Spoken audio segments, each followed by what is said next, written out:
Sup everyone, welcome to another episode of Garage Topics. Sometimes you wake up and realize, what have I been doing with my life? I've had this 2017 Chevy SS for 3 years now.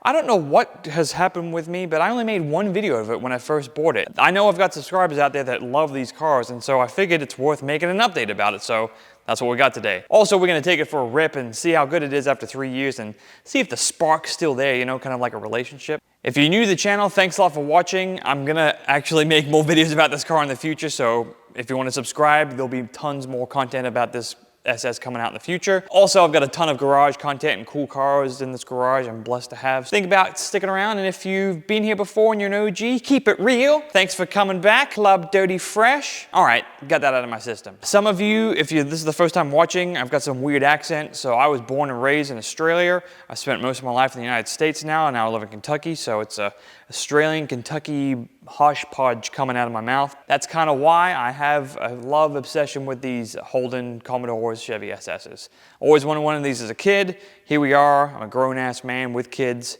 Pretty cool. I bought this right when I had my first daughter, so basically this thing is a kid hauler. I do have fun with it when they're not in the car, but it's primarily a daily driver. I washed it for the first time today in 6+ months. Shame on me. It looks like a totally different car when it's washed. I'm gonna take it for a test drive, talk about some of the issues that I've had, but let me give a quick couple updates on what I've done since that first video and since I've owned it. All right, so I bought this in 2020, like right at the start of COVID, kind of risky, but it paid off dividends. These things are so expensive now, I probably couldn't afford one anymore. This was bone stock. It had no modifications done to it whatsoever when I first got it. The day that I picked it up, I swapped the Holden badges on the front and the rear, and I also did some black trim on the front. I'm still missing the fog light trim or the daytime running light trim. They didn't have it when I bought it. I probably want to do that because now I've got black wheels. The original wheels I wasn't a huge fan of, and I've seen these with CTSV wheels and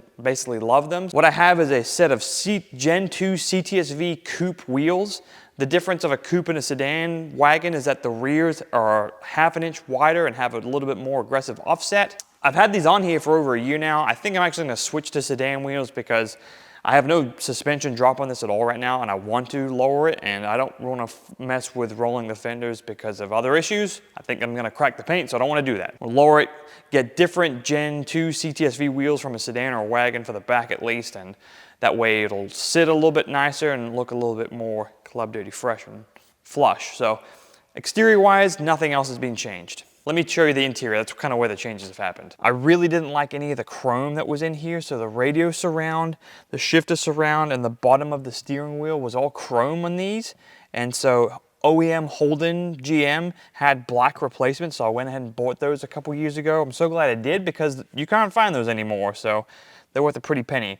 You could wrap them if you wanted to, and I'd suggest you go that route, especially how expensive they are now. The other update I made was the gauge cluster and the radio. I had it swapped to Holden. There's a guy, I think it's White Line Media, something like that. I'll put a link in the description. You can send out your gauges and your radio to this guy, and he'll reprogram it to be OEM Holden, which makes everything red in the radio, everything red in the gauge cluster. It also gives you some performance package readouts like 0 to 60, lap timers, etc. that didn't come with this car stock, but did in the Australian market. So I thought that was pretty cool. I put roughly 15,000 miles on this car in 3 years, which isn't a ton. I'm thankful enough to have other cars that I can rotate my daily driving abilities, mainly trucks, but this car is the primary daily driver.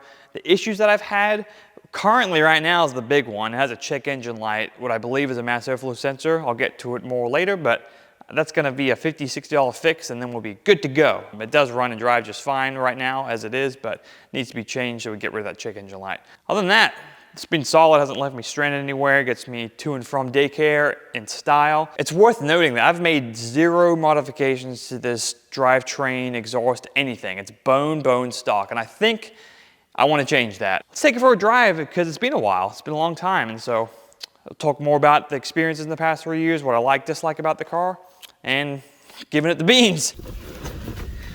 All right, time to take this thing for a spin. I thoroughly enjoy this car, and I hope you guys enjoy this ride along. Let's get to see the cold start.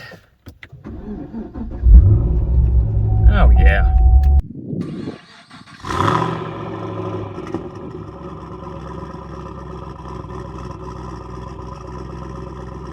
Alright, on the open road, or back roads I should say.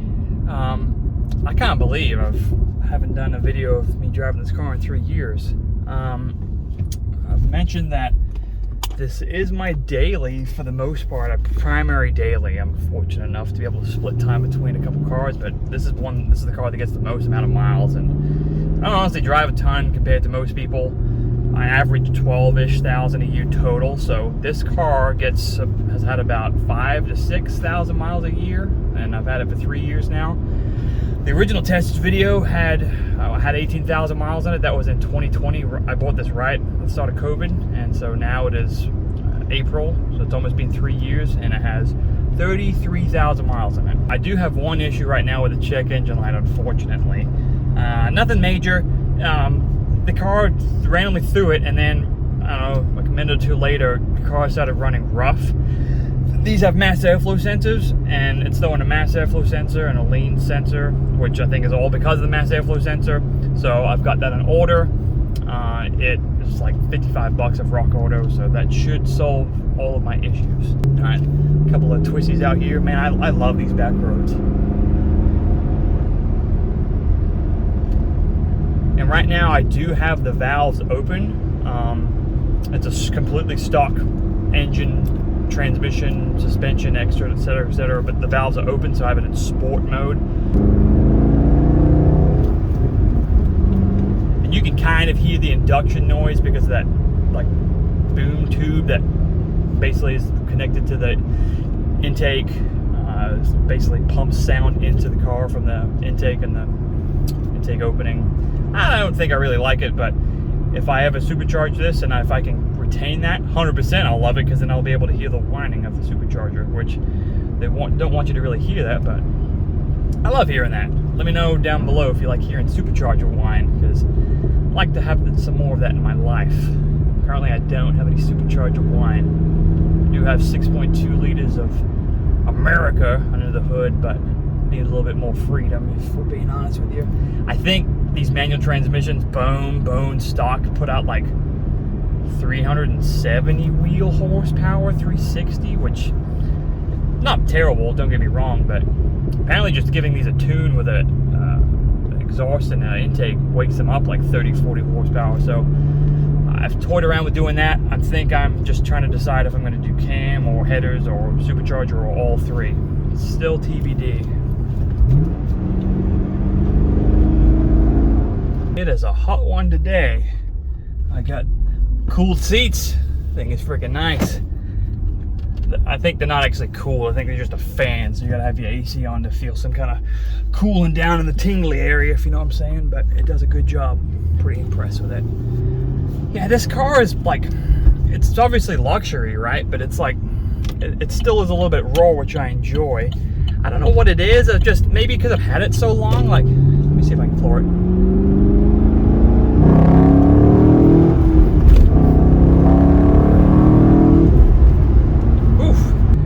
Traction control come on a couple times there. God, okay. I was about to make a comment saying that this car like doesn't make me smile or laugh anymore. It's because I spend all my time taking my kids to daycare and I don't drive like that. I think I just found out how to awaken the senses and make me really love this car the way I felt when I first bought it. Obviously the honeymoon phase is over, but I do genuinely really enjoy this car. It's very comfortable. It's fun because of the manual. It's plenty fast. I'd like to be faster. I'd like to make a little bit more noises. Let me know in the comments what you think. I'm either gonna just tune it with an intake, call it done. I'm gonna put a cam in it, a mild cam, tune it, done, like with headers or not headers or supercharger. Any and all of those. I'm still torn on what combination I want to do. I've heard these with headers and an X-pipe and stock axle back mufflers sound very good in my opinion, but let me know what your thoughts are. Line turn.